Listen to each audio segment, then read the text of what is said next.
Hello, this is John. Hey, John, how you doing? Good. Now, if I want to unmute myself so that you don't get background noise, do I just hit my microphone mute or do I hit *6 again? *6 will work. I think either one will work. Just remember that whatever you use, be consistent.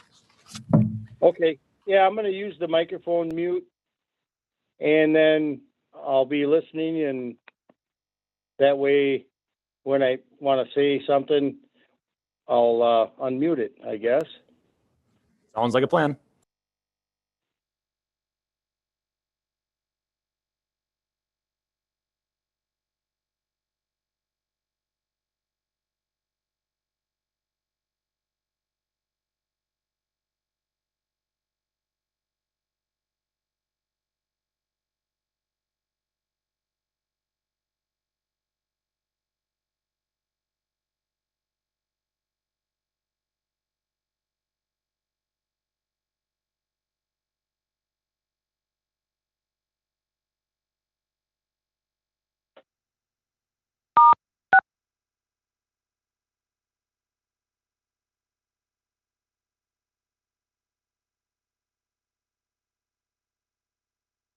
Little bags that you can actually buy with the other. Okay, the time being 4:30, I'd like to call this meeting of the Economic Development Committee to order. We have a motion to adopt the agenda. Fred? Tom's and- not on the committee. So. Okay, Tom's on. April seconds, Fred. I'm not on the Dated. committee. I thought it was just on finance. All in favor? Aye. Motion carried. No. All right. Next, approve the January 26 minutes. Motion to, April makes a motion to approve the January 26 minutes. Bill seconds it. Any changes to the minutes? Not all in favor, say aye. Aye. All right, next we have the report from the New London School District. Scott, come on up. Good afternoon, and thank you for the opportunity to join the group tonight, along with myself is Mr. Terry Wagner, our board president, and the PowerPoint that we're going to go through. This is a hard copy for you to follow along with or take a review at your convenience. And first of all, thanks for the opportunity to come back and talk with the Economic Development Committee. As we know, the function of the school and the sense of the city go hand in hand. And as a partnership, as we move forward with our goals to enhance both of our environments so that we can better serve our families that see this as their destination for lifestyle and business.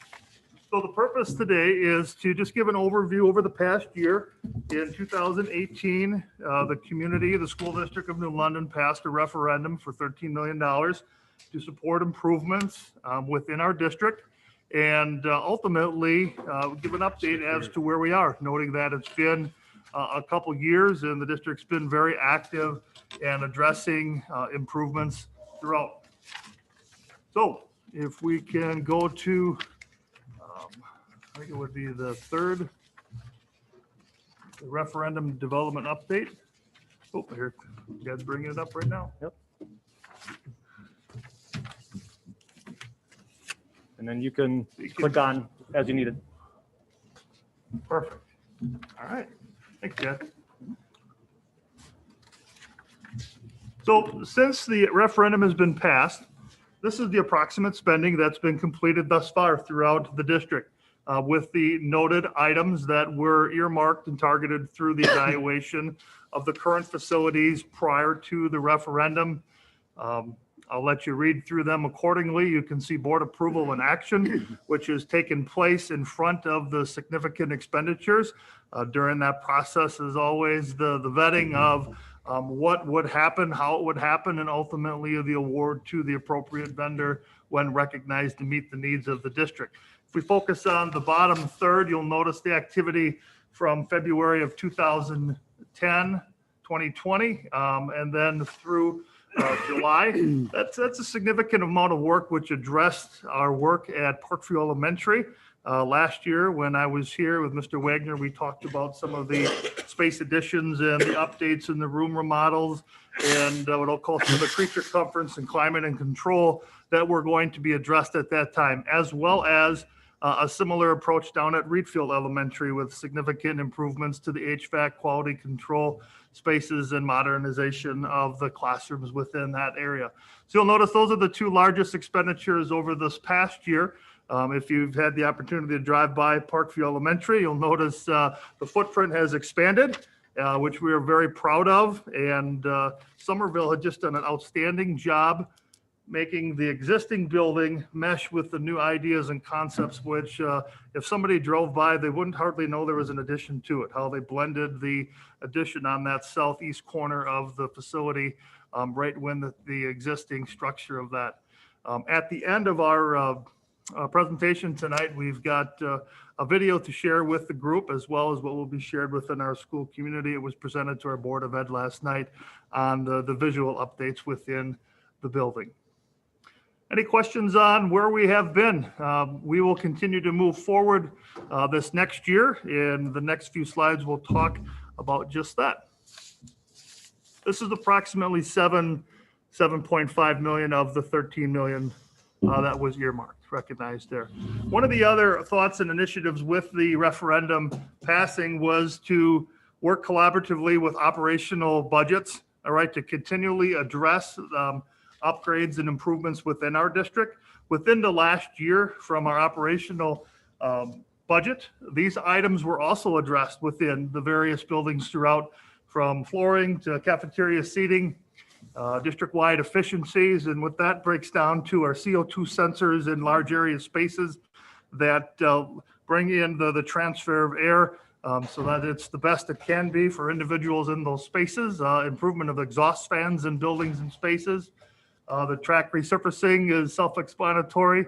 The asphalt repairs, that coincided with the work at Reedfield and Parkview. So that was piece of the operational expenditure outside of referendum. So if you notice new blacktop, I encourage you to take a ride down to Reedfield if you haven't. And we were able to time up that work along when the county, Wapaka County, was doing some work for the town of Caledonia, which coincided giving us a better rate of return discount, if you will, on the costing of that, as well as some additional repaving within the Parkview Elementary area. Anticipating, last night at our board meeting, we talked about additional asphalt repairs. I know this group and the city is working on the development of Warner Allen. And when that comes through this summer, we also seek that potential opportunity to do some more work asphalt-wise in our our parking lot that had not been touched. It was also the site of where a lot of the staging was going on. So heavy equipment kind of tore it up a little bit. And we appreciate that opportunity to work with the city when Warner Allen is addressed later this spring and into the summer. And so we'll continually add items to the list as we go forward over this next year. So what is next? What have we been working on in our next phase? Knowing that our Parkview Reedfield project theoretically ended up in the month of August, all right, we celebrated the success of completing that project, knowing that we will now learn how to use the new spaces and the systems that are in place. But we quickly turned our order into what is next, knowing that this referendum is a 10-year time frame, and we made that commitment to address as many, if not all, of the items identified in our facility study to meet the needs of students today and tomorrow. So our focus will now turn to the New London Intermediate Middle School. Those of you, myself included, know the old high school prior to the old Washington Junior High School, the evolution of buildings. And in that building era, Mr. Wagner, 1967, I think. Yeah, it's a 1967 build, so it's coming up on 55 years right now.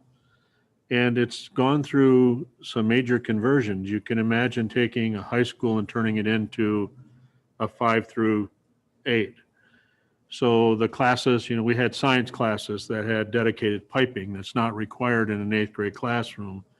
And the building's really designed around pods. So the children, 8th grade is on one end, 7th on another, and we move to the other side and we've got 6 and 5. So there's not a lot of crisscrossing of grades. The grades usually exist in pods and circulate between 5 or 6 classrooms.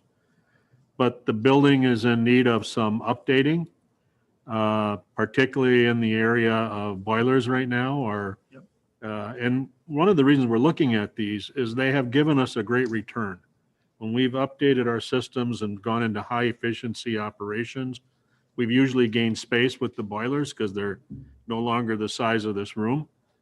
They're quite small and very efficient, and our lighting as well has given us a lot of return on the investment, not only in the operation of it, but we've also received quite a bit of payback and grants for that process. So I believe this year we just looked, we do quarterly updates. We just did our latest one, and we're running about $90,000 under our budget for operating expenses regarding the buildings.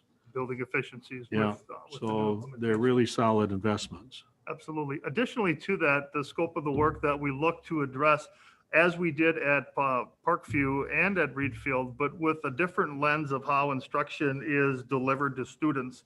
In that original design of the building in '67, with the additions of the that's called the 5th grade classroom areas and the reconfiguring, and then the pods where grade levels stay in generalized areas, we made a strong effort to streamline what education and how it's delivered to students. How you and I delivered instruction or received instruction years ago is slightly different. And that building was set up initially, even though there was modifications built into it, there are still ways that we can further improve the delivery of instruction to our students, whether it be as simple as the flow of traffic to and from common spaces, whether it be a cafeteria or a library area, or access to different resources that are, well, say windowless, where they're in the heart of the building, where it's a maze to get to and from, and just creating some efficiencies. So in that process, we brought in Somerville, a team member of the district, who had assisted us with design and implementation of our Reed Field and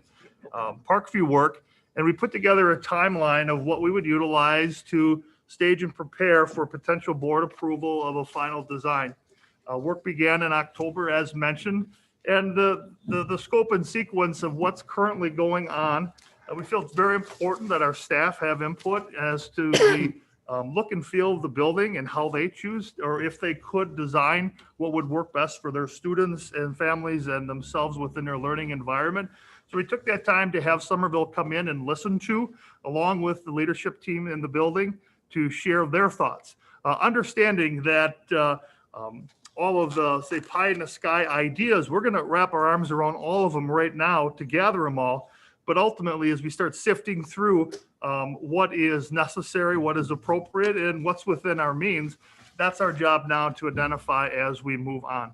And as well as Mr. Wagner identified, a deep dive into the bones of the building, the HVAC, that boiler system, so that we can create an environment that is appropriate, efficient, and to meet the needs going forward as far as climate control. As we scroll through our process of when we look to implement, we get into that April, May, that final draft presented to administration for thoughts. We call that the phase 2 design service through the construction, potential presentation to our board in June of 2021. Okay, ultimately trying to bring this scope and sequence of what we think we will have together. And then ultimately with that final design and finishes, and if there are some expected delays due to findings during this process, we would communicate them out at that time. So looking into next fall, September, construction documents prepared and be ready to send out to bid in the beginning of the year. Okay, as you know, when building construction comes about, the sooner you can hit the market to the contractors with securing bids in that year or the fiscal year, the better opportunity to potentially bring back a better rate of return on your investment as you plan accordingly. Potential board approval in October, and then we would look for work to begin between November and May. All right, and when they say November to May, students are in session. It is realistic for some aspects of a job that we're trying to address to knock that out when students are present, whether it be over a design break, over a weekend, or a time and period where accommodations are made within the building to do that. Because we know that time frame from June to August is so compact, and we're looking at a square footage of 125,000 square feet, I believe, Yeah. is the size of that building. So to run systems efficiently throughout that, that person power to carry out the magnitude of a project like this will be extensive. So we need to maximize our ability to be efficient with the ideas that we bring forward. Are there any comments or questions as to where we are in our journey to improve the middle school as well? The other piece of this is with our CTE classrooms in the high school. Okay, I know that conversations are frequently talked about workforce development and opportunity for students to build skill sets within the school setting or school to work setting or job shadow opportunities where they're learning those trades or occupational skills before going out into the workforce. And our CTE, which stands for Career and Technical Education classes, is just that. It's part of our high school curriculum that drills down into our middle school as well, where we start to develop the skills and concepts of individuals that see those potential opportunities as a lifestyle career choice for them when they are ready to take on the skills that we all have in our choices of life. So within that idea, we brought in Somerville as well to evaluate our current CTE classrooms, which are now pushing 20 plus years old. It's hard to think of that in my mind. The high school's always been a new building that just went up, but we know that that's 20 plus years old now. And the time that building has served our community has served us extremely well, and we're very proud of that. But there are items now as we look at as workforce needs change, as well then as a district, we must also be flexible to change on some of our spaces so that we can promote what is next for our students as they prepare for career and opportunities as they move forward. So with that in mind, we're going to take that section of our high school and do a deep dive if there are some reconfigurations of spaces to help us support the instruction of what is trending, what is appropriate, what will be for tomorrow when we don't know what tomorrow's jobs may look like. Okay, so that will be the second phase of this project that should coincide with the middle school project as well. Our CTE team at the high school has done an outstanding job gathering information, sharing their ideas, as well as our guidance and our building level leadership to give us a pathway of what we feel will be effective for us as we move forward. Any questions on either of those items? Can you talk a little bit about, Scott, about the kind of layout to make it flexible? Like you say, we don't know what the future is going to look like. Does it include, for example, a ton of computers or not? Does it include other equipment, whatever it might be the future would bring to us? Sure. So how are you making it flexible so that today it's a machine shop or something, tomorrow it's a computer store? Or... Mm-hmm. So you're talking the CTE place there. So in the original design, and Mr. Wagner, you can join in if you feel on this. The design was in a space of what I'll say traditional tech ed classes, probably which many of you and I were exposed to when we were in high school. The drafting, the metals, the woods, and perhaps an autos or some type of mechanical experience in there. In which, when you think of a drafting room with the traditional drafting table, which is near the size of one of these tables, when you get the T-square and all the manipulatives onto that, now that looks so different. Now we're on a computer screen. So the sheer size needed to teach that trade has been reduced down, but with greater efficiency to create more opportunities. So the need, I would say, for the specialized computer type spaces, although it will be there, it will look much different. It might be more flexible, all right, to go from one space to the next, as I might use a device in drafting that could multi-purpose in woods, in the configuration of whatever it is that might be worked on as a student. I think one of the things you'll see, we have an area that's kind of more designed for computer drafting design. I think as you move forward in business today that position is linked to the floor where the actual parts are made. So it's not like they send out the blueprints and the guy on the lathe would set up the lathe and run the part. Today, there's a good chance that part's been designed The tolerances are set in the system, and that whole system is now fed into the lathe itself, and they're just making sure everything's running right. I think you'll see more flexibility. I mean, I worked 40 years in welding, and looking at where our welding shop is, the equipment is not in bad shape, but it's not designed where it's easily moved across booths. Maybe the equipment moves up above where it's on a rail. So I can run any one of 3 or 4 processes in any given booth. Today they have to move stuff around, and I think it takes up a lot of space that's really not required. As well as in any welding shop today, fume mitigation is a huge situation. So making sure that we're either treating it with a hood or using a full ambient system to turn the air over the entire area. Those will be the things. I think the other thing that we haven't talked about, this is where our ag department sits as well. Right. And that's a critical area for us. And ag is got a real business element to it these days, as well as just the foundations of plants and animal care. It's taught as a business, and we've often thought about how do we give them more resources. I believe it's Brilliant who's actually built a pretty nice barn for their ag program that's right next to the school, and the kids basically run a barn. And those type of things are what we're asking those teams to tell us. Tell us what you think you need to teach this program into the next 2 to 3 decades. And believe me, they have a lot of ideas. We got 2 young guys down there and a relatively new ag teacher who does a nice job. But we got 2 young guys down there who, one has a real anchor to our community, Mr. Grunzel, and another hired not too far out of college. And they have a lot of great ideas, and it'll be for us to keep up with them, I'm afraid. Thank you. Okay, Tom? Yeah, I was glad to see that you get your bids early. Important contractors are kind of greedy. If you wait too long, they get filled up and they might not even want to bid. And I think that's a good idea to get your bids early.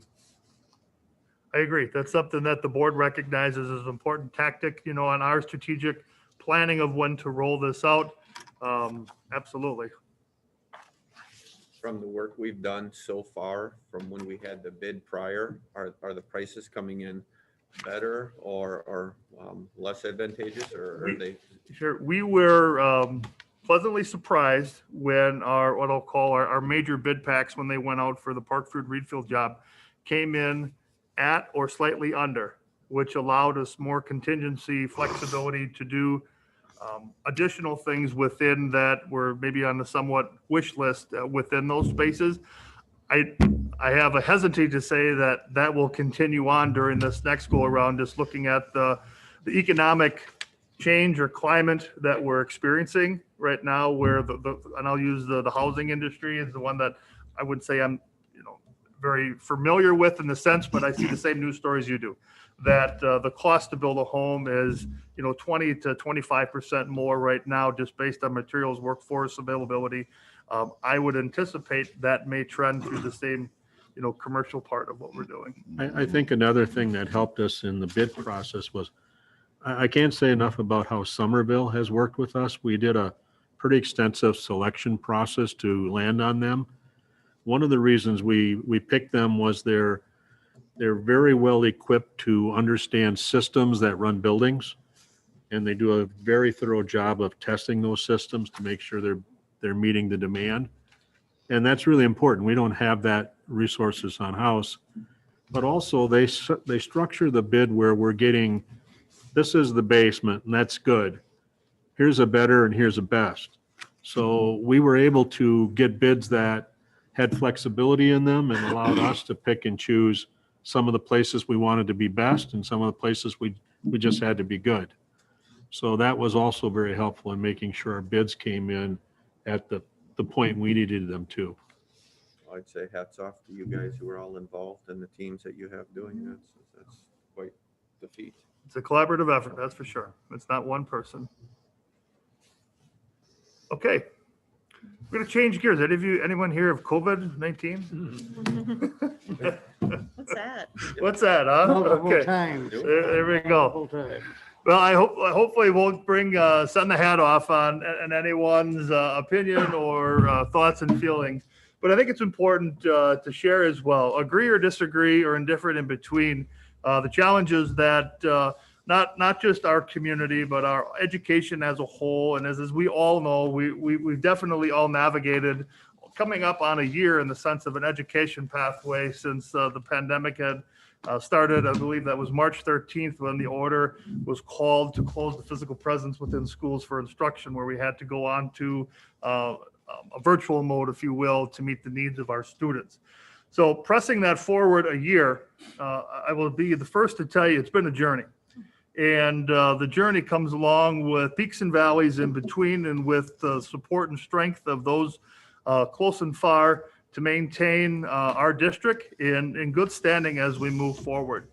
So the purpose of this is just to give some very high-level oversight. If some have been closer to discussion, if you have children perhaps in school or connected in other means to this topic, but just to give an overview of where we were, where we are, and as we anticipate moving forward.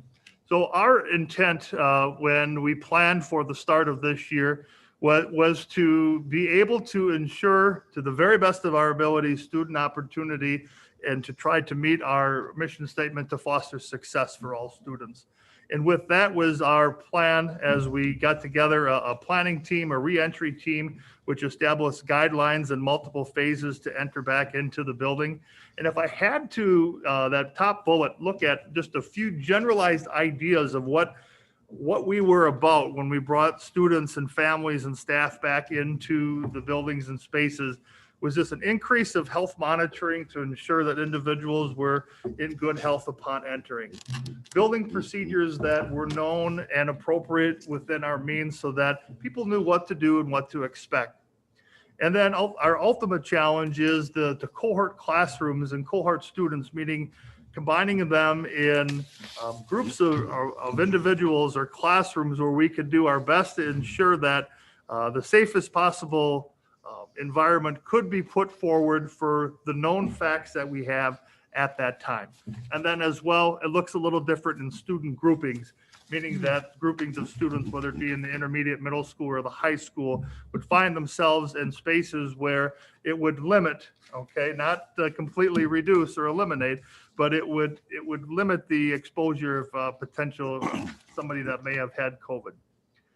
Within that, we also looked at our instructional models, knowing that on March 13th, we made the leap to go to a virtual standpoint, meaning students were receiving instruction over a Chromebook, over a computer from their teacher digitally.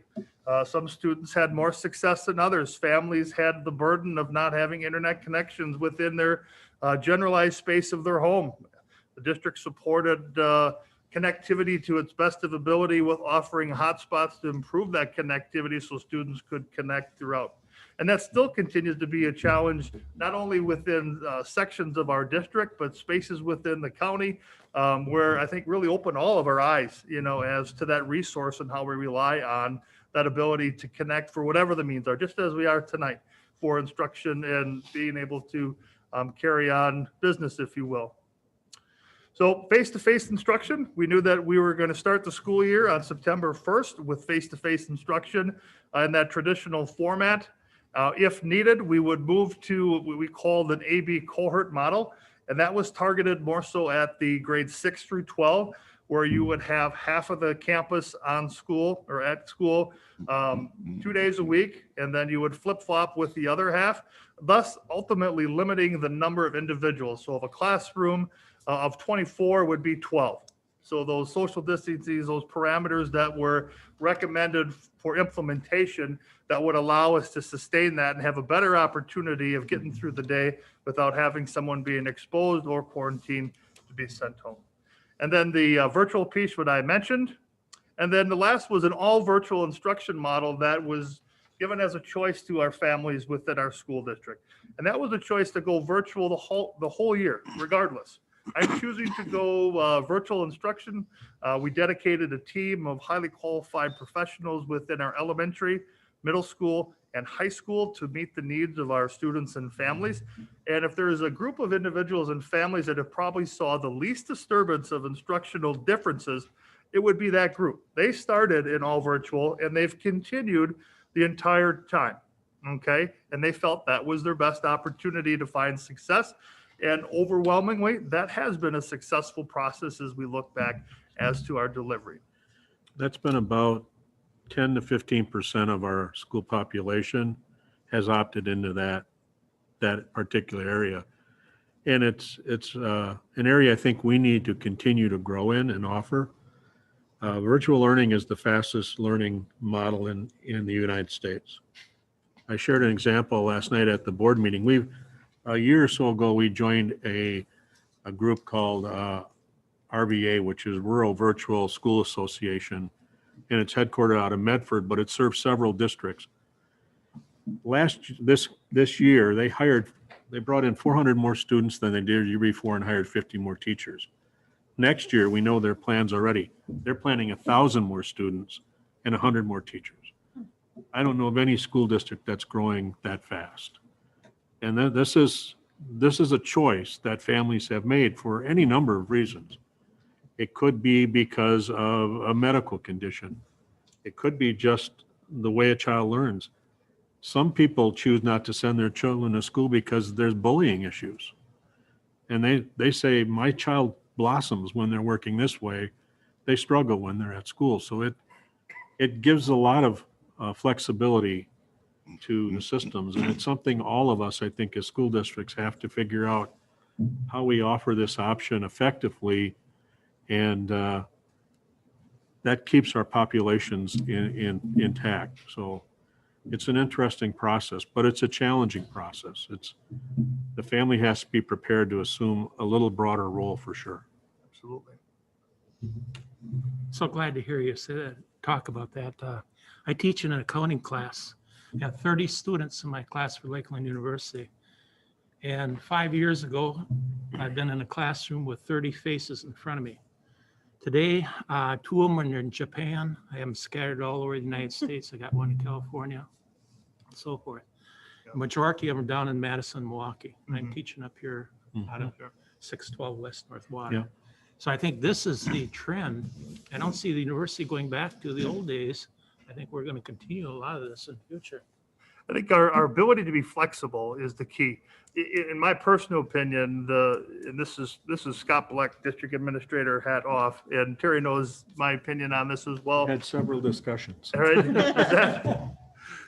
There's, in my opinion, there's nothing to be replaced with a face-to-face conversation with Tom O'Connell. You know, where I can sit down and I can read his emotions and I can have that conversation and learn the skills and social skills and all of those other elements that allow us to grow as individuals. All right. But I know that the world is not stopping for Scott Black and how I feel what is effective for me. I know, as Terry mentions, there are individuals that to say that their approach to learning is less than was inappropriate to say. All right, because that's how they learn and that's how they will find success as well in their journey. So our district's ability to be flexible and have components of each and all within our means, okay, that's the critical piece that we have to figure out and then able to do to be competitive, not only in our market area share of students that choose open enrollment to and from around, but as well potentially attracting students and families from Milwaukee or Madison that choose to be part of us in a virtual sense as well. So. As a high school student too, who knows a lot of people on that online track, I think it's really good for them because a lot of them they work. I know countless students who are going to the online who have the flexibility to do their school when they need to, who are working at Steel King at 16, 17 years old. And that is like super impressive and very good for their futures. And I think that it's really good to have that option since they didn't really have that as much before, or it wasn't really praised as much. I know you hear a lot about the social interaction aspect of it, but if you have a child who's in high school, you have a pretty good understanding that appendage on their hand keeps them connected to everybody they want to see. And it's just a different way. It's the next generation's way of connecting with each other, and they do it flawlessly. And it is something I think all of us have to understand is here, and it's not going to go away. I think it's only going to continue to be a growing one, whether it's one class or it's taking a full set of classes, which is another advantage with our RVA relationship. Our students can bop into any class they offer, and they offer a very, very broad array of classes. Pretty phenomenal. I have a question though about the online stuff. So do the online students actually get to be a part of a lot of the in-school like events and different things like that? They such as, are like- full students in our They are schools, still so full they can students? participate in all our clubs, all our activities. Okay, They are a part of our school. They just are taking school from home, okay. not from the traditional buildings. And one of the biggest challenges we've had, in my opinion, with this, dealing with this, is schools were never built to have students 6 feet apart. An average classroom is 900 square feet if it's a new building. If it's an old one, you have a good chance of it being 700 square feet. We were a one-on-many delivery system. And so that's the biggest challenge, is trying to find that space in our classrooms to really keep people a safe distance apart, according to CDC and other guidelines. I don't think we get there all the time, but we've made as much space as we can in our classrooms. And having these 200 to 250 children being virtual has been a lifesaver, because those are kids we don't have to accommodate in the space. So where are we now? On February 23rd, I'm very pleased and proud to say that as a school community, and I know within our community as a whole, COVID right now is trending down within. Today, when we went through our daily numbers, we had 0 staff or students COVID positive, and then we had 4 individuals quarantining throughout the entire district of approximately 2,200 students. So that number reflects early June of 2020, as far as the intensity of activity locally within. So we're in a good space, all right, which is a product to, I believe, a lot of factors, with the vaccine starting to roll out, with people doing a good job of ensuring that they can continue on with what they want to do within our building and the process procedures that have been implemented. And then with the support of our students and families, understanding that if we want to be in school, these are the things that we need to work at. And it is very much appreciated, the effort by all, agree or disagree, to know that we are making a positive difference. And I like to use the word positive in a plus way, in a good way, in that sense there. So we're currently face-to-face instruction pre-K through grade 12. Our local COVID trend is trending downward, and we knock on wood that it will continue. And another means of thanks and appreciation is our ongoing partnership with our local healthcare providers, county providers, state, city, area school districts, which is just a melting pot of information that helps drive the decisions that come forward to support the best we can with the known facts and where we're at. May not always be the most agreeable in the sense of individuals and what they feel is appropriate and right.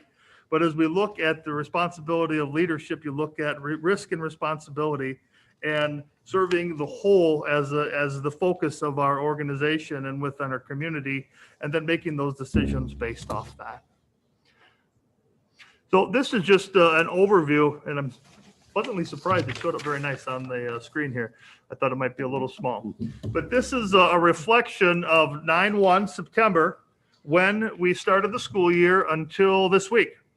Now, in the news media, I'll call it, it's a continuous battle of opening schools, and we hear that conversation and what that means locally as well within the state and the country.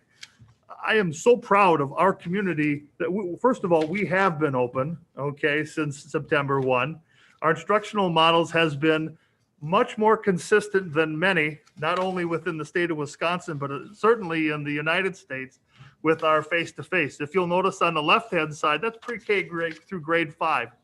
So we've been in our face-to-face 5 days a week instruction in pre-K grade 5 for the entire year, minus the 2 weeks of October 5th and October 10th. And that was based on increased positive cases and lack of staff to fund or to support instruction within the building.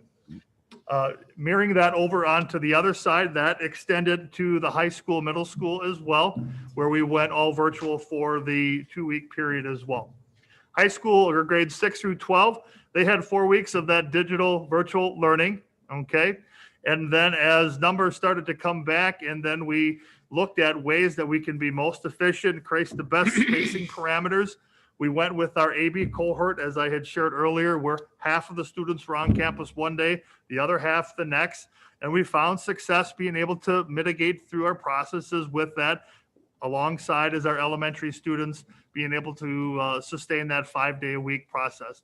And then on January 14th, we were able to bring back all students in grades 6 through 12 to face-to-face. That's our intent. That's our desire. That's what we want. Okay. We don't want to create environments that create continuous change and questioning, or, what is this and what does this mean? A student likes a routine, as well as adults and families. So we look to our ability to do just that as we move forward. And with any luck, that will continue on. So when we're in cohort, that class that's there face-to-face, there's another class that's there virtually at the same time, or picking this lesson up virtually. It's not that we're teaching half of what we need to teach. Correct. It's being delivered to half of them virtually while half is sitting there, and then they flip-flop, and 1 day a week everybody's virtual. Correct. So it's been a real, I think I'm real proud of our staff, because if anything, they've had to work harder than they ever have to make sure they're making lessons for both people. And if we have students quarantining, that child is also receiving virtual lessons during that time that they're not able to be here in school. So we haven't slowed the train down a whole lot, but we've had to adjust to whatever requirements our amount of COVID and our number of quarantines. And a real big threat has been keeping our staff safe, because that's probably our weakest link. Subs these days in any school are like hen's teeth, as my mother used to say. There aren't many. Many of the people who used to sub have chosen not to for health reasons or exposure. And so it's been a real challenge to keep subs in schools. And that's probably our weakest spot, is we don't have much space there. And we're very fortunate our teachers have picked up for other teachers when they haven't been there to cover and make things work, but that's a vulnerable spot. All right, so changing gears. The final theme or topic I wanted to talk about is just our connective collaboration between the various entities within the City of New London. The City of New London itself, this group, our Chamber of Commerce in April under her leadership and support team as well, and then our district. The New London Connect app that was pushed out last year continues to be, I'll call a plus tool for the district. And my phone is always dinging with the City of New London updates and pictures and the chamber. If somebody really doesn't, they've got to be blind and deaf to what's going on to not know what's happening in our community if they've been exposed or have this on their smartphone. It's a tremendous tool. It continues to support our collaboration amongst all, so that individuals can be informed and know what's going on. And with that, the gentleman in the back, Casey Zemple, works for the city, and I'm sure everybody obviously knows Casey. Casey has been a little beacon in the sky for me to go to as we talk about different projects within the school community to showcase, to celebrate, and to collaborate. And he and his skill sets assisted us in a video production of Parkview Elementary. And I'd like to share that with you tonight. You'll get to see my mug up there for a little bit, but I assure you it does end, and it goes to more appealing items of Parkview Elementary. It gives a storyline of our journey to create Parkview. So with that, I'll hit play, and away we'll go here. Hold on, I'll take over. Okay, go for it. And I just got to unmute you. So this. Hello, I am Scott Bleck, District Administrator for the School District of New London. In November of 2018, residents of the School District of New London supported and passed a capital referendum for recognized projects to maintain and improve upon district facilities, which would allow our district to continue on its journey to meet our mission statement and foster success for all students. One of our recognized projects from the 2018 referendum scope was to address facility improvements and to develop the addition of instructional spaces at Parkview Elementary.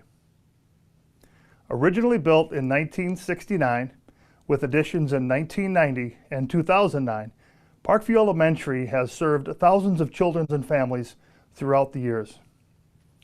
During our focused evaluation of the building spaces at Parkview Elementary, it was determined that improvements to the functional learning spaces be targeted with enhanced facility accommodations to support climate control, bathroom facilities, and common group learning areas where instructional teaching strategies could be developed around diverse student learning styles and needs. Our project scope additionally supported significant updates to Parkview Elementary in flooring, lighting, windows, HVAC, storage, classroom furniture, shelving, exterior paving, sound enhancements within the gymnasium, creation of a multi-learning and specialized classrooms, and the remodel and addition of bathroom facilities truly has transformed Parkview Elementary into an efficient, modernized learning environment. With our recent building updates and the addition of new learning spaces now complete, Parkview Elementary will again continue on its rich history of supporting quality learning environments. I welcome all who are interested to take time and enjoy the review of our building enhancements at Parkview Elementary through our video building tour. On behalf of the School District of New London Board of Education, employees, children, and families of the School District of New London, I would like to thank our greater school community for your investment, which you have made to ensure opportunities that foster success for all students. With Bulldog pride, we will continue on within our great district. Thank you for your time, and on with the tour.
So thank you, Casey, and the City of New London supporting our efforts to produce that video production. And our intent will be now, as we started today, to share that on our social media platforms, our YouTube channels, and also use it as a promoting tool to showcase who we are. So individuals seeking interest of our school district and community will get a little flavor of both. I think one thing of interest to you may, the multi-purpose room and the special ed room, which were on that addition put on the south side of the building. That whole corridor can be locked off, and that special purpose room, when people can enter our buildings again, the public can, should be open if you have a place you need to meet. It has bathroom access, the building is shut off, so you can't get into the rest of the school. But it is really an inviting, very open space when you're in it. And it's worth considering if you have committees that need to meet, or you need to make whatever it is. Certainly, we would welcome you in as soon as we allow the public back into our buildings. I don't know. Thank you for the opportunity. That's very nice. I have another question. Tom? I don't know how to ask, but I guess, how do we compare face-to-face to virtual? How can are we gonna have some result to show that one is better than the other? I don't know that we have results. We certainly will track it, Tom. We're held accountable with our annual standardized testing through the state of Wisconsin, and ultimately a virtual student and a face-to-face student would take that same assessment. Yep. So that would be one means to evaluate if the data showed that if the results were equal, greater than, or less than. That would be the first indicator that I would look at as well. And I guess the proof is in the pudding that students are understanding, comprehending, and demonstrating, on call. But like any student, we're tracking them throughout the year to see how they're moving through their educational process at any grade level.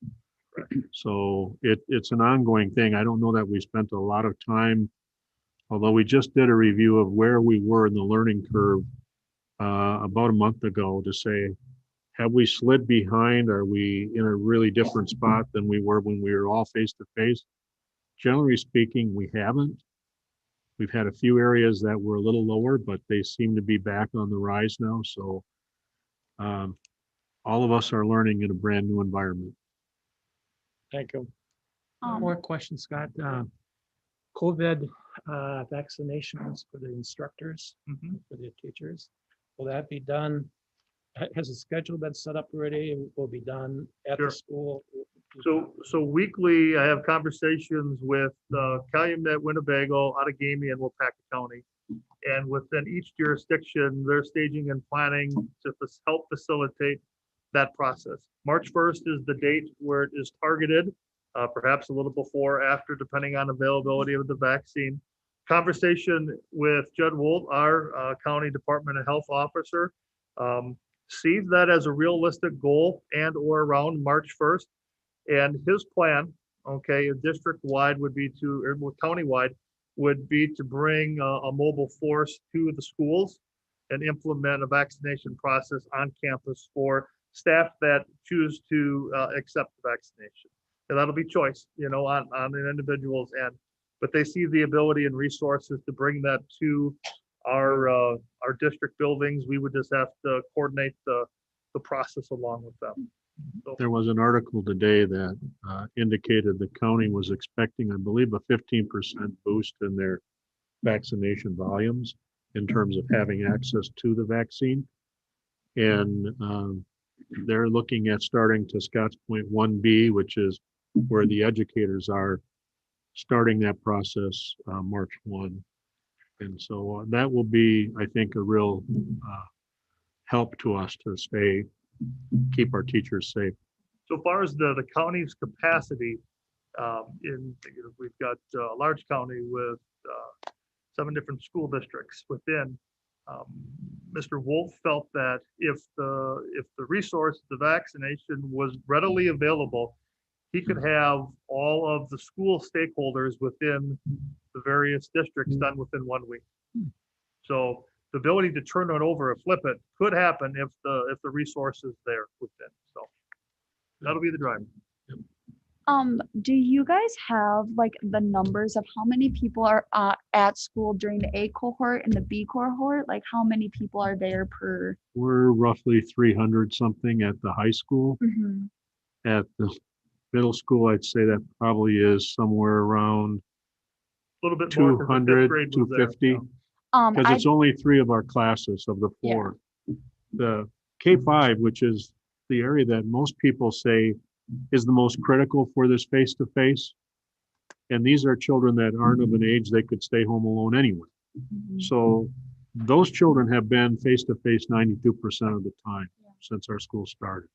I just asked because I was wondering on how you guys, if we had to end up closing down again, because you never know what's gonna happen, how it would it stay the same on going through like the alphabet, or would it be different? Because in some classes it seemed like they were almost full Sure. with kids from the first A cohort, and then the second B cohort had 5 kids in it. Right.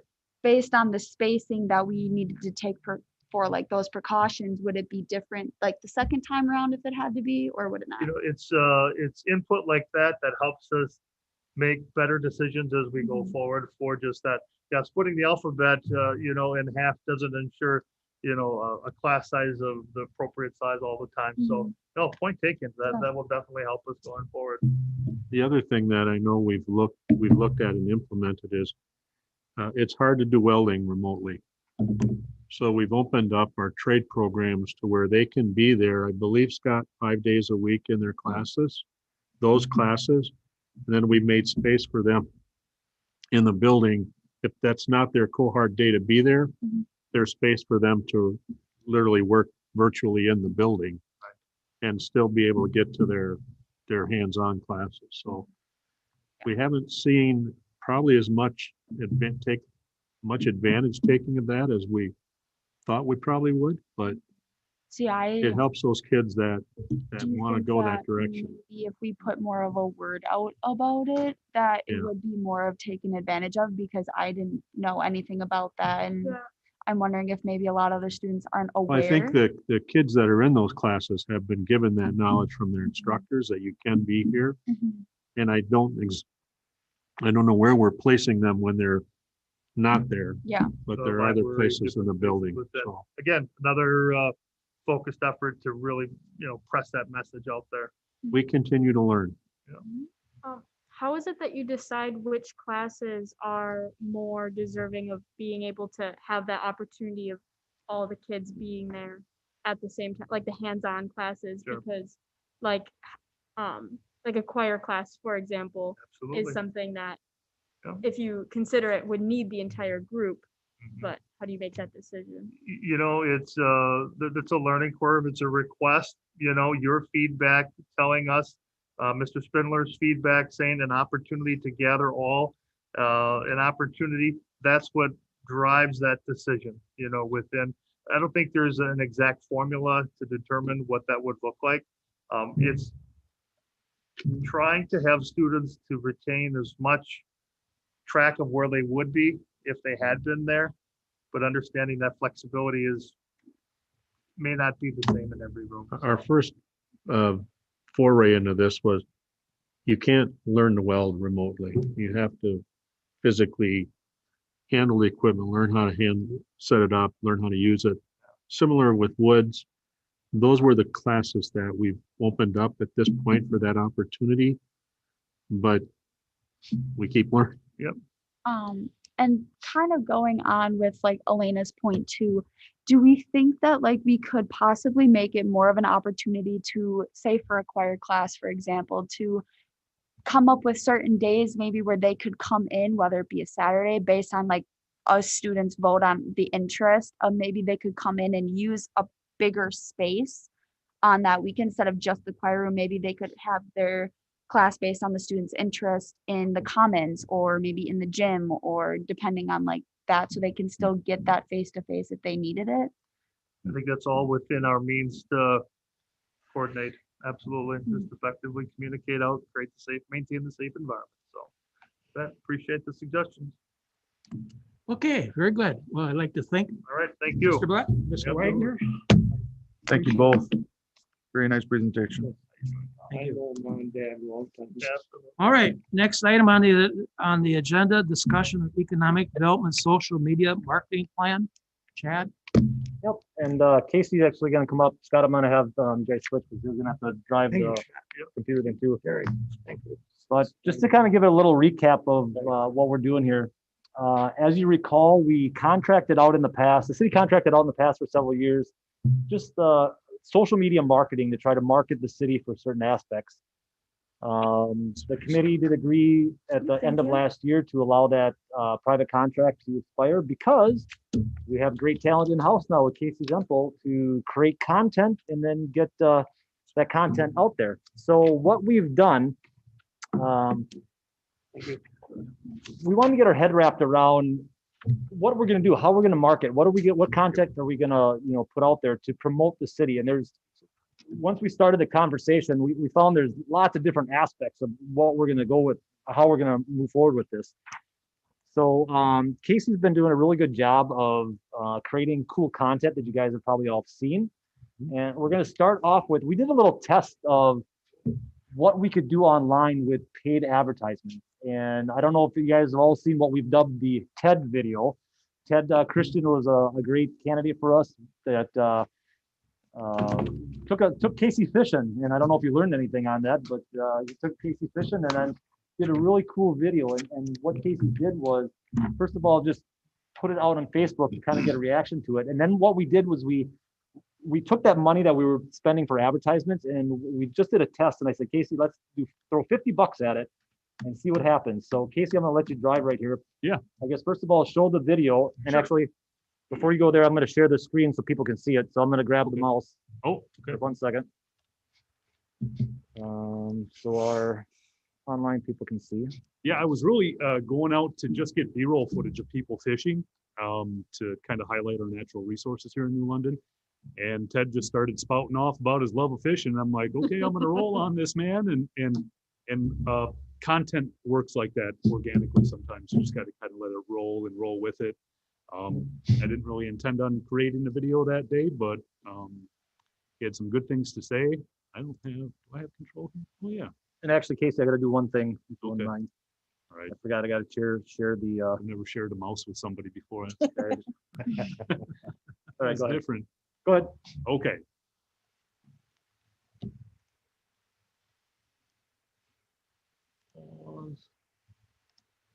Family. We have two. Hold on, sorry guys. All right. Honestly, it helps feed my family. We have 2-3 meals of walleye every week, and my family loves it, and it's good for you. It isn't much better than fresh walleye, I'll tell you that.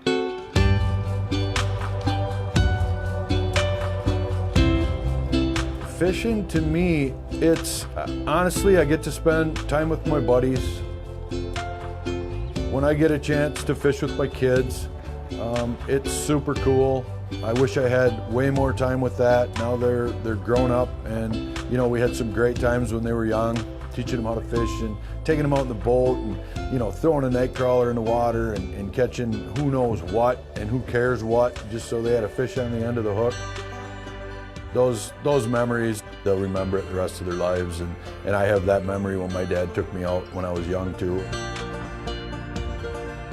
Geographically right here, I mean, it's just, we got it made here. I mean, seriously, it's right in our backyard. A lot of people take it for granted, but people travel from all over to come and fish this body of water, and we have it here every day right underneath us, so I like taking advantage of it. Oh, got one. Oh. Sometimes you get these, and we throw these back. Unfortunately, they all can't be walleyes. December, January, February for sure, and usually into March, as long as the ice holds, is some of the best fishing. And you wait for the spring walleye run, and as soon as the ice is out, everybody throws their boat in and we start all over again, just doing it a little different. And that's fishing,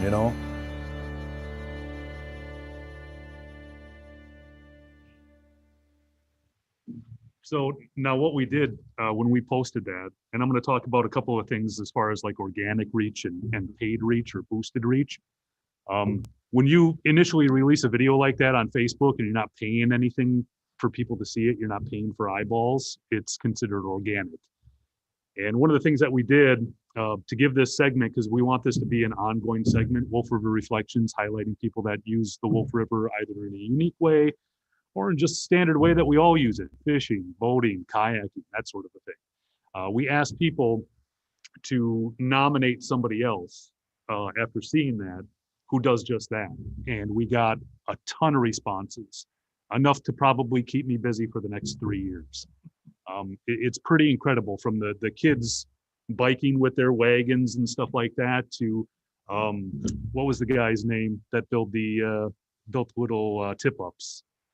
Hairball. Hairball, yeah. And we'll do like a retrospective, kind of, highlighting his life as told by members of his family and that sort of a thing. So this is a part of an ongoing dialogue that we're not only using to promote New London, but also get citizen input and what they want to see. I think that's really important. So when I talk about organic reach, that's reach that Facebook just gave us because we're putting out awesome content that people in our area want to see. And when I talk about paid reach, that's going to be after. So the handout that I gave you guys goes through it just a screen capture of the organic pre-ad boost. So you can see like we had 123 reactions, 32 comments, 47 shares.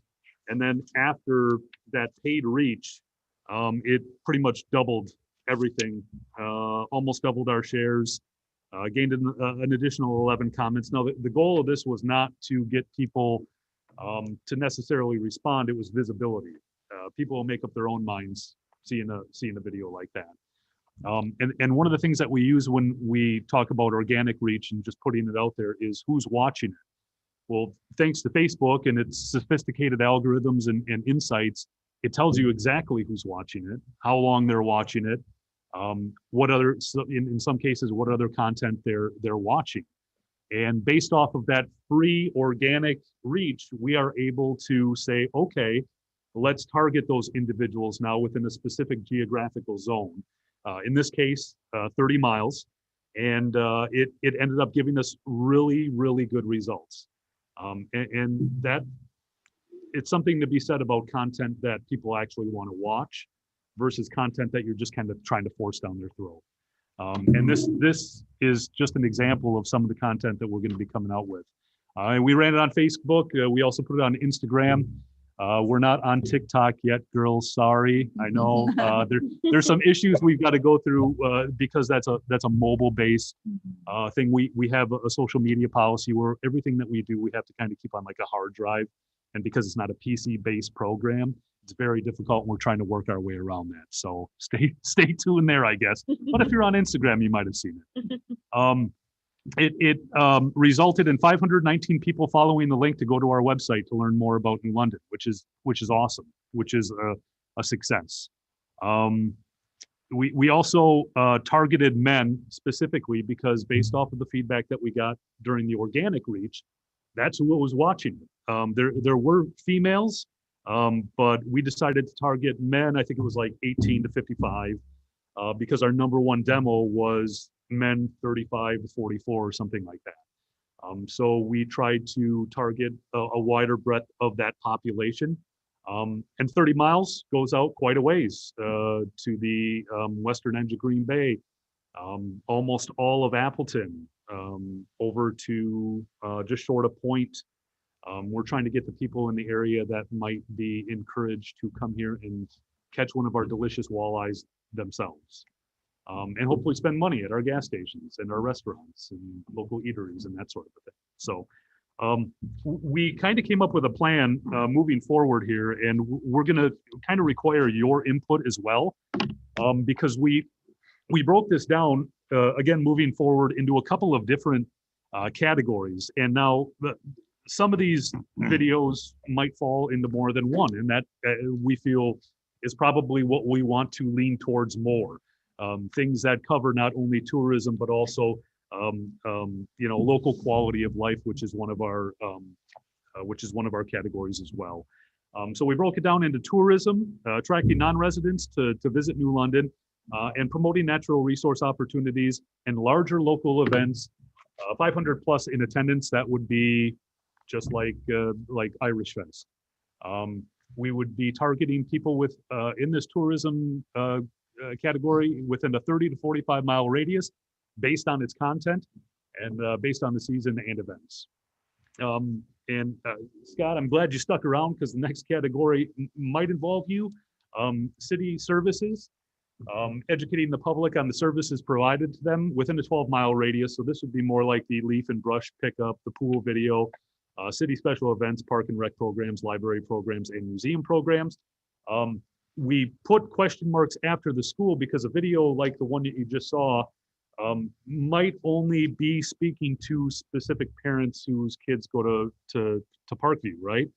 But to somebody from the outside, that might be seen as, well, here's a school district that is putting local initiatives in action and maintaining their properties and building on to their current facilities.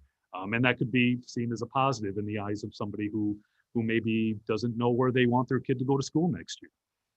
So that was one of the question marks that, okay, with that footage, would we be able to come up with something geared towards people even outside of our area to try to attract them to come here and put their kids into one of our fine schools. Local quality of life, that would be probably the TED video, what you just watched, encouraging people to relocate to New London while promoting positive lifestyles and reminding citizens, why they love living here.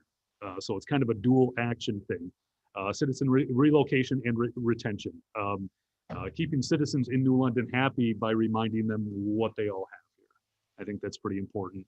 And promoting family living like the Boys of Summer, the kids biking to fish, which is definitely on my radar once summertime hits. And another important category, business development, drawing new business to New London. That's a big one. And that's one that we don't entirely have figured out yet. But that would be general promotion and awareness of local shopping opportunities within a 10-mile radius. Obviously, we wouldn't, run an ad in, someplace like Appleton where they might have a lot of the services that we're trying to promote. So we're taking that radius in to a 10-mile radius. So, and we don't exactly know entirely how we're going to do that yet while keeping everybody happy. That was kind of the thing that where Chad and I got hung up. It's like, okay, well, if we promote a specific business, somebody might get upset about it, and we can't show people that we plan on doing all the businesses in one video because it would be like a 35-minute video. Nobody's going to sit through that. So how do we creatively promote local shopping opportunities without, leaving somebody out? Yeah, exactly. Spend a lot of time on that, and a couple other things that were like, we want to advertise and promote New London, but we don't want to get ourselves in a catch that all of a sudden everybody's coming to Casey for, hey, make me a video, and he can't keep up. Right. Or we're paying for this, but we still want to promote shopping local, right, and shopping in London. So we got some work to do on some of these points, and we want some input on that as well. Right. And what was the next one? Because the sheet I'm looking at, I remember we switched these around a little bit. Well, the first one was business in New London, and then just promoting shopping local to people that live here already. Yeah. Oh, and that would be also, we had an idea, every month during these economic development committee meetings, I was watching it, you go through and you kind of highlight all the different things, property that was purchased, facade improvements and that sort of a thing. I feel like we could, and we've already been kicking around ideas for it, Mind Our Business, a little series, basically doing what you do every month to celebrate the little successes that we see as a city and from a business standpoint, it's time to mind our business. And I think that's a great idea, and you could do it. I could do it. We could have, this is something where we could involve a lot of people. And I'm sorry I didn't tell you about that before. I just spring it on you, but we were just kind of kicking around ideas about how we could do that business development, promoting local shopping. it. I say it all the time. People don't understand how much is actually happening because they Right. just don't know. Yep. And you gotta, I mean, how many citizens sit through the live stream of this meeting, so we have to bring what's going on in here to them Right? I in love fun and creative ways. And again, just celebrating the little successes, the storefronts now that are no longer vacant because, somebody said, all right, I'm doing this and I'm diving in and we're going to improve this property and improve this town. Those things should be celebrated. And since that's kind of newsworthy, we feel like that would be a way around upsetting the apple cart where, we're giving preferential treatment to one business over the other. Since it's new, it's happening now, it's newsworthy. Let's move forward with giving them their day in the sun kind of thing. So yeah, any input or questions or comments? Actually, with the business like videos and stuff, I don't know if this would work, but if you had kind of the businesses collaborate and nominate like businesses that they think are worthy of being promoted, Sure. or they would like to see just a video on and they wouldn't get upset about it that way. Kind of more like a chain reaction. So it's Yeah. not like everybody's jumping at you. It's more like these businesses are recognizing each other in the city of New London. That's a fantastic idea. So I don't know. I think it's also just a super good idea because it's really like even just the video you just showed, it's really bringing the community together and recognizing like how the little things mean to everybody else around them just as much as it does to them. Right. And I just think it's really, really good idea. I also, oh, I'm sorry. I was gonna say something about the school videos just because tying into the virtual experience that we've been going through and everything. I know that the school activities have been kind of suffering a lot from just people being unaware of what's going on. So if some sort of video were to be put together of the activities within the schools to show like our flourishing community within the schools and we're still thriving even though there's all this crazy COVID stuff, and also then to inform the other students, not just the community members, as to, oh, I didn't even know this existed. Sure. Like, and get interested in that. Yeah, and especially with like the virtual aspect, say next year we happen to have to go virtual again. I mean, there's all those different clubs and different things that usually there's like a fair to go to when you're an incoming freshman. But if COVID were to take a handle on that again, a lot of people don't always know about those things. So if you maybe produce a video letting people know about them and maybe having a person short little, this is what we do, and then it'll really inform a lot of the students and maybe even some of like the incoming people that want to be a part of the school and the community in general to be more aware of what's going on. Sure. I think that's a great idea. And I have been in the search, not necessarily a hard search yet, but we've been thinking about empowering some sort of a student ambassador in a video related role to not only do some of the things that you're just talking about, but getting some experience. So if you guys know anybody in the high school that he or she that are looking at a role in communications, video production, anything like that, and it's something where we could even say, here's a camera, go have fun, and start putting a lot of this video equipment to work for other organizations and other facets of the community. But just wondering, as a city administrator, the mayor, or you, anybody, if you ever look out to our neighbors to the east, or if you reach out to other communities with development, go through Porterville, they've got the new grocery store there, they've got the new strip mall, they've had businesses move around. The places that those businesses left are now full down towards back Black Otter. Every building on Main Street is full. Yeah, there's their share of bars there too, but there's some very viable businesses there. Why, we're only 8 miles down the road. Why can't we pull something into New London that Hortonville does? Their industrial park is full. I don't know if they have any more room to develop their industrial areas down there. We've had this one at Northeast out here for probably 20 years. We've got 2 businesses in there. It was a tip district, a business there. God bless churches, but why do we put a church in an industrial park? Sure. That was taxpayer money that built that thing, and now we're not collecting any taxes from that particular property. There's things that don't make sense here. One thing, Scott, this was before your time. When I started real estate license 5 years ago, I used to do a lot before that. But, and Cindy, you can verify this. I used to go on and we'd get notes, people looking for houses. We want to be in Greenville, Hortonville, Shiocton, Seymour School District, but not in London. We don't see that. I'm not agreeing. We're not seeing it anymore now. Now they don't care. There's such a shortage of housing. They're up in Manawa now. I mean, when I started 5 years ago, there was 132 homes on the market here in London. Now we're probably averaging 15, something like that. So things have changed, but I just don't understand why we can't get the manufacturing businesses 8 miles down the road. Okay, comments back. I'd like to keep it on track. Appreciate your comments, but we're kind of talking about the video marketing right now. So we can tie that in.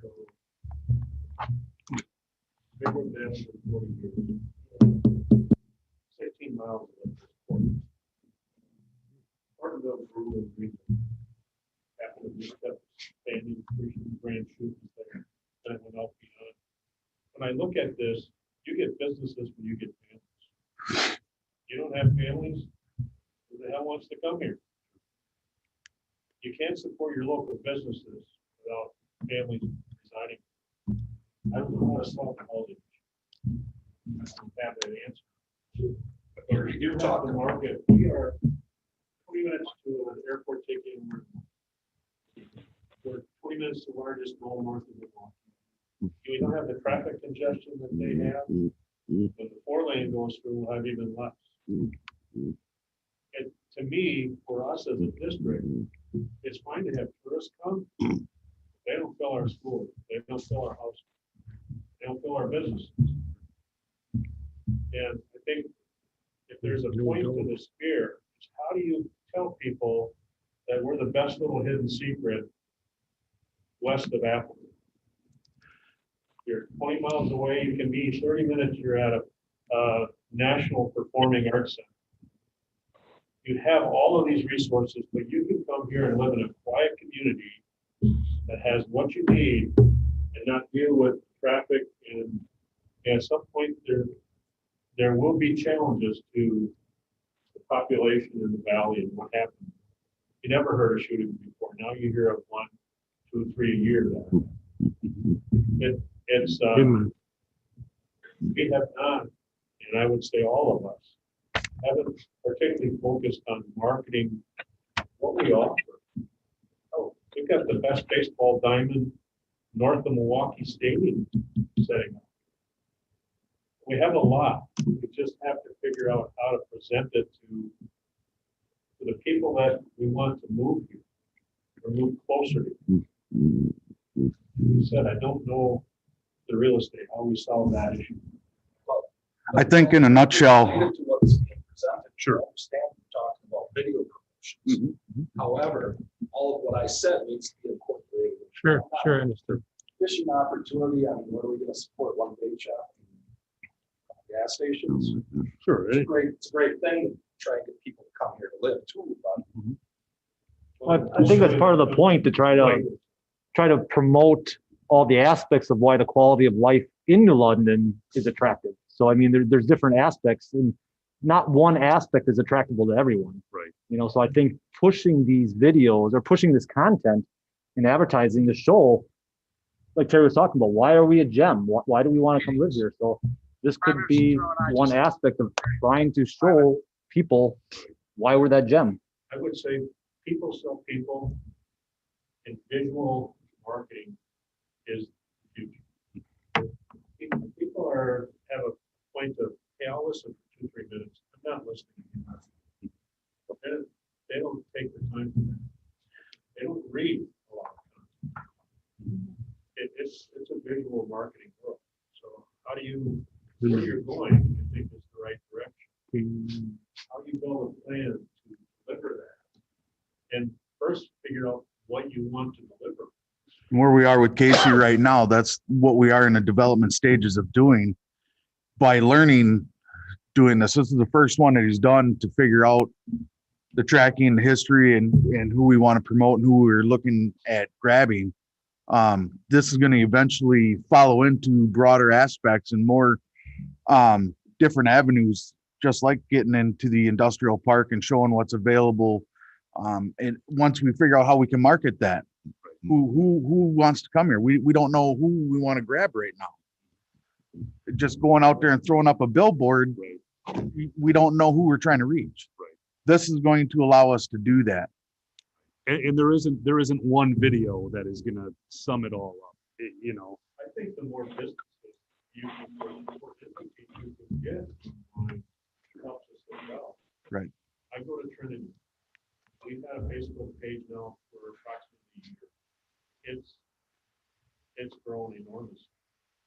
We get people who don't even live in our community, but they follow our worship. They follow what we're doing as a church. So we talk about our food program on Wednesday, every third week of the month. Talk about other things we're doing. You get all of these entities, you get the businesses talking about what they're doing in their own Facebook page, you create a much wider net. I'd like to see where we are a year from today and on where we've progressed on what Casey's working doing. Yep. And you know, and we were kind of talking too. I'd already started to reach out to some other. There's something called geofencing. It's very targeted to specific individuals based off of income, marital status, how much money they have in the bank can be one of the data points. And you can also target business owners. And between Wausau to Stevens Point to south of Fond du Lac, all the way up to Green Bay and back across the state again, there's like 16,000 business owners. And then you can hone in on that even more. Well, how many of those business owners have $80,000 or make $80,000? And we can target that as well. But again, that's a part of a much larger branding campaign once we kind of get these smaller vignette style advertisements that are more entertainment than they are advertiser. It's a subtle thing what we're doing, and it's kind of a soft start. And we'll definitely be taking your feedback because I understand where you're coming from, and I think everybody in this room feels the same way. Yeah. It is. Yep, for sure. And I agree with you, and I appreciate your input. And we're going to see if we can't continue to do these better and marketing on a much larger scale. Right now, it's about as small as it gets with some of these videos. That video, everybody in New London though has at least watched 3 times.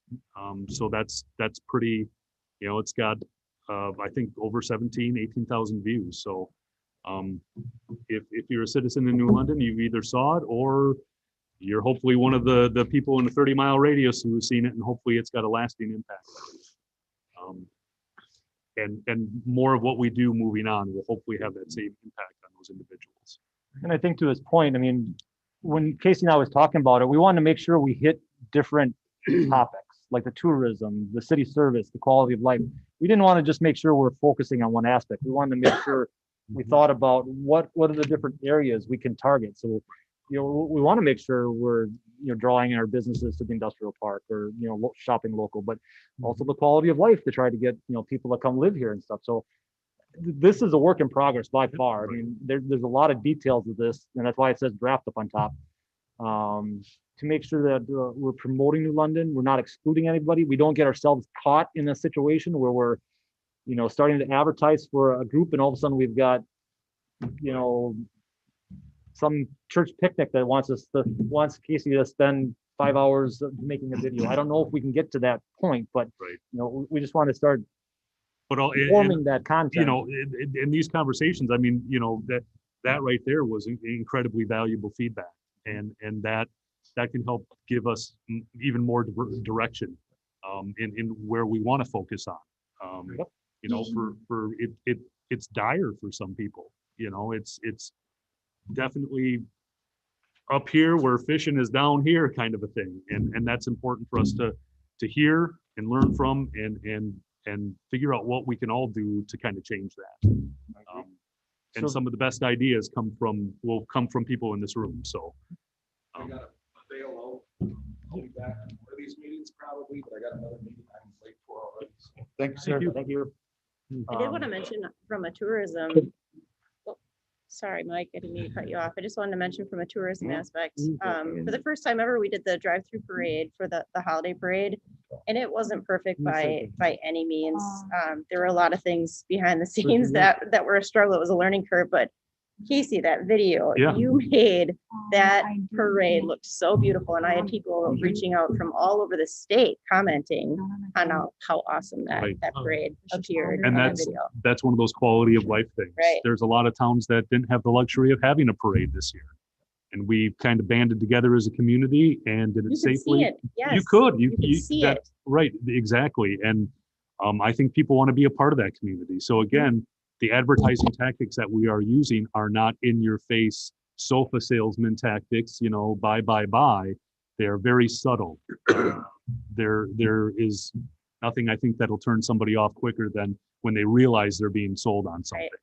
Right. And I think that we continue to promote positivity in New London and the overall living experience and the quality of life. I think we're headed in the right direction. I agree. Mike was, do we have Mike Pinch? I think it was Mike that was asking the question. That was me, John. Oh, John. Yeah, if I can just comment, small business owner hat on right now. I can tell you this much, I'm going on my 10-year anniversary here at the bait shop, but I can tell you that my lifetime has been committed, and we're talking way back to college, about appreciating where I live. And when it comes to attracting people, the message I put out, you know what? This is a concession stand. We don't even have the capacity at this shop to even serve the amount of customers we have.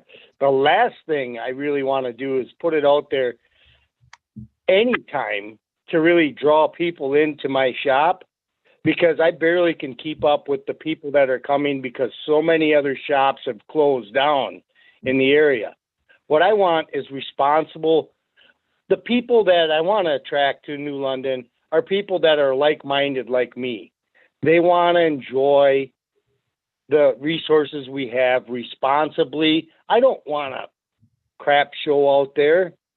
And so I think there's a divide there as far as it's not always about the business. Sometimes it's about the people that live here. And why do we want to attract people? We want to attract people of like-mindedness. We want to get a message of responsibility out there. It's you know what? I run some ads here and there to sponsor athletic teams or whatever, but we don't really advertise because we barely can keep up with the demand that's here. That's us personally. We're a small concession stand, but I just want to say that what Chad and Casey have been working on is not about promoting one individual business or anything. It's about promoting why we live here, why we love it here, why we're staying here. And the one thing that in the presentation, and I appreciate Casey and Chad, but the one thing that we can do is also use this talent that Casey has to, and I brought it up at other committee meetings, for example, streets. What does it take? What does it cost to do a mile of road? What does it cost to do one block of a city street? Everybody wants to complain about the roads, but do they know what it costs one block to do? I could see Casey having a dirty job segment of what does it take to dig up this street? Not only are we appealing to, we don't need to just look at a 40-mile radius of New London. We need to look at the people that are here. We need to look at the misinformation, the untruths that are out there, the Facebook stuff. We need to just get the message out there that this is how it really is, folks. Just like the school district struggles with, I'm getting sick of people saying we need to open our schools when our schools have been open the whole time. we need to like use Casey's talent and this platform to not only promote one aspect or another of the community, but we need to use it to educate our own people. We need to use it to educate people that might want to be coming here and living here and locating here. I just think that, you know, you guys are doing a great job, and I want you to keep on that track that you're on, but also dig deeper into how you can use that wonderful vehicle you've got going to bring it to our citizens in a way that everybody can start following the actual way it is, and instead of just you hear a part of something and you start a rumor or you get on a track that's really just the wrong path to go. Yeah, Appreciate your comments, John. Yeah, I think you're right. We've done something like that similar with like the railroad video, where people blame the city for that the crossing up here on North Sunil Street of, you know, you guys need to fix it. You got to fix it. Well, it's not just as easy as just fixing it. The railroad pretty much has to take that and run with it, and that's kind of what we did. So we're kind of working on some of those things too. You know, I appreciate that, John, and duly noted. We'll definitely take that into consideration. Very good. Thank you, John. Anything else, Chad? Or Nope, I Casey? was just gonna say, regarding what we gave you, that's a work in progress, that document, give us feedback. Like I said, that we've had lots of conversations. Yeah. It's been an exciting conversation, how we're gonna move forward, but how we're gonna do it, there's a lot of different things that we gotta figure out, even social media. Right. Right now, the policy that the city has is we only put city services on our Facebook page. If we really start branching out and putting videos of businesses on there, that's gonna be something we gotta look at our policy. So there's more to this than just what we talked about. Appreciate that. Okay, let's continue on. Next item on the agenda, business update, April. Thanks, Casey.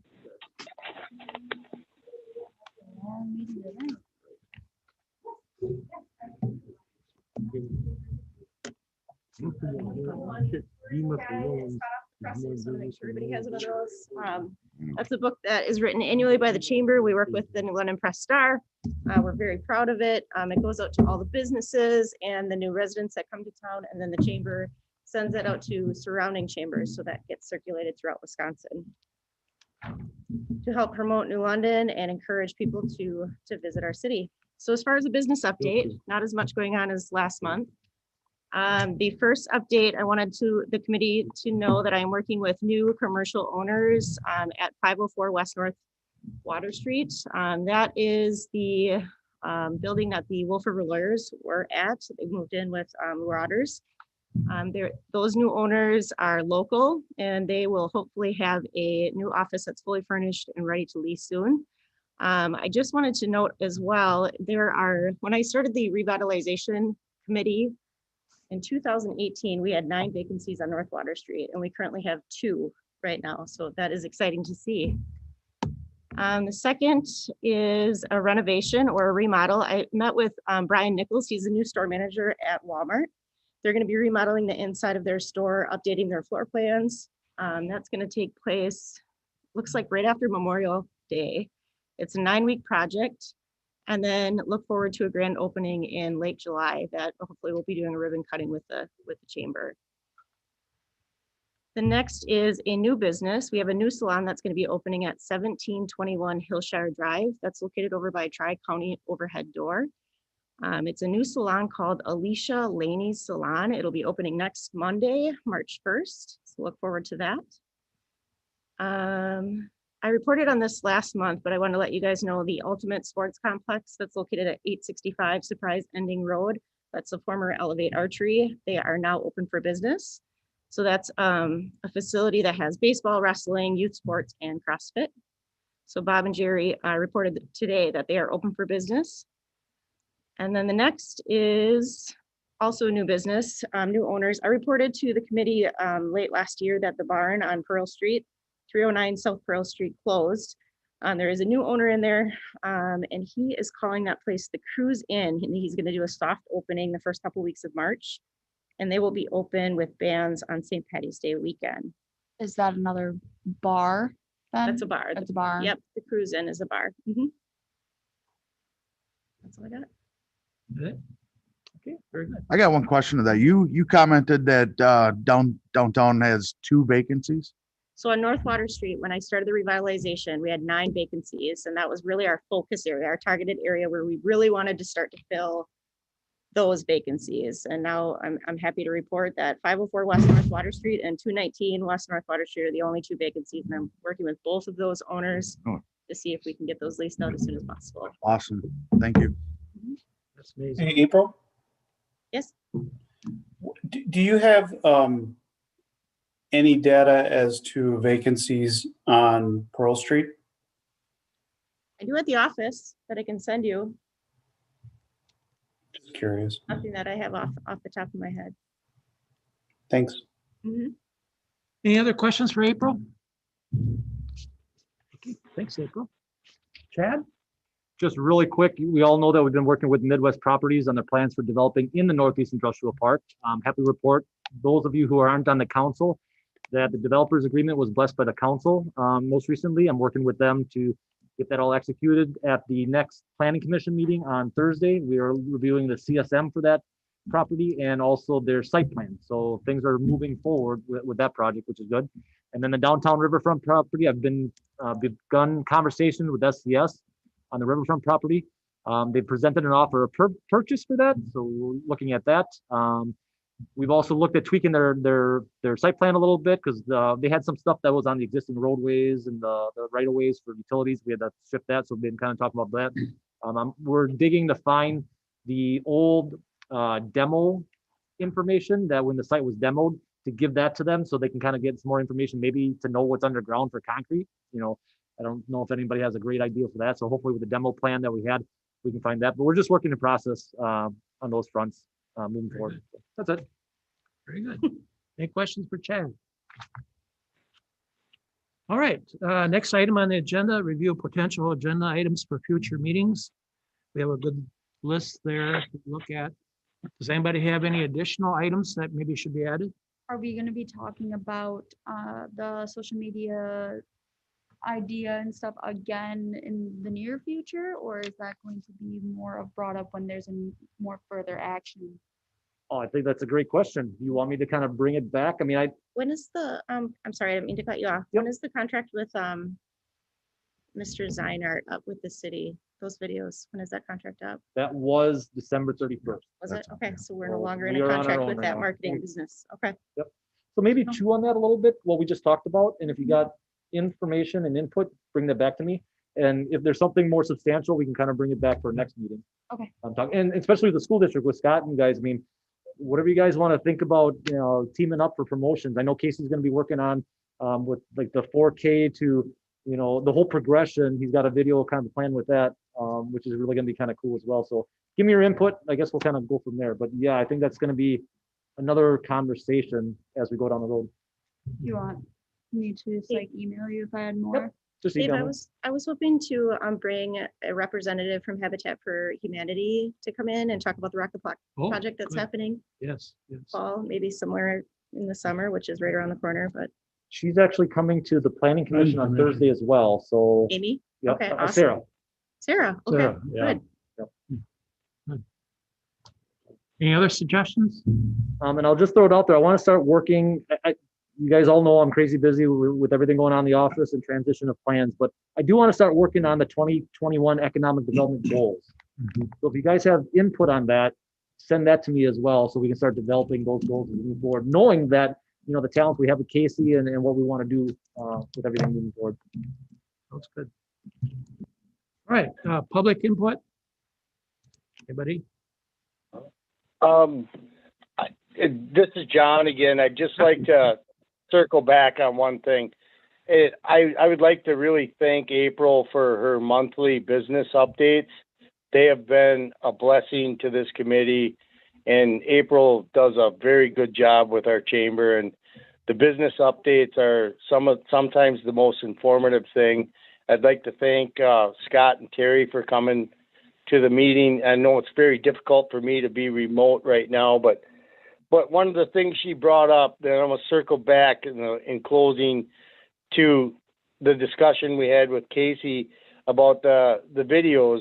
But you know, she mentioned some changes and some improvements at Walmart, but all of you on this committee and all of you involved with the city know that the minute that the first shelf gets moved at Walmart, the rumor in the community is going to be that there's going to be a super Walmart built somewhere, or they're going to change, and there's going to be all of that stuff. So sometimes those videos may not be to promote the community. They may be to educate the community. So maybe sometimes inserting a guy like Casey into there with the Walmart manager to explain those changes might be beneficial to get the word out to the local citizenry about what's going on, and maybe even just expanding off those business updates that April gives us every month, and I'm so thankful for, could be a great bounce board for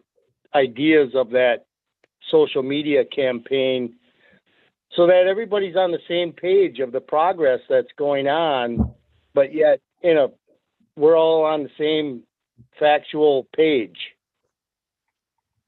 And that's all I really wanted to say. I hope I'm not rambling, but. Appreciate it, John. Thank you. Okay, anything else? Comics? You've been here long. April made the motion to adjourn. David, you seconded. Amen. All in favor? Aye. We are adjourned. Thank you all. Second that? I didn't catch that.